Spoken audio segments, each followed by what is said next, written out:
મુખ્યમંત્રી છે આનંદીબેન પટેલ અને સાથે સાથે આજે દેશના વડાપ્રધાન છે એમનો પણ ગુજરાતના મુખ્યમંત્રી હતા તારા એ જ નારો હતો, બેટી બચાવો બેટી ભણાવો.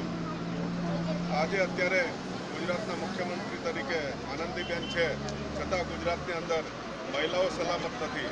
તમે જો આ ટ્રાઇબલ એરિયાની અંદર બહારથી આવેલા જમીનદારો લોકો આવી રીતે જમીનો લઈ છે અને મજબૂરી ખાતર ત્યાં જે પોતાના પેટ માટે જે બહેનો જાય છે, 16 વર્ષની છોકરી જોડે આ લોકોએ બળાત્કાર કર્યો છે. પંકજ પટેલ કે જેમણે એવો ક્રૂર બળાત્કાર એ છોકરી પર કરેલો છે કે જેને આખા શરીરે બાચકા ભરીને એની પર 2 દિવસ રેપ કરે છે. એટલા માટેની અમારી આ લડાઈ છે. બીજી વસ્તુ છે, અમને જે જાણવા મળ્યું છે કે આ બધા જ્યારે એની પર બળાત્કાર થયો અને રાતે પોરાના સરપંચ આવીને 9 વાગે પોલીસ સ્ટેશને રિપોર્ટ ત્યાં ગાડી બાયો જોડે આવ્યા, પણ પોલીસે એને ફરિયાદ નથી લીધી.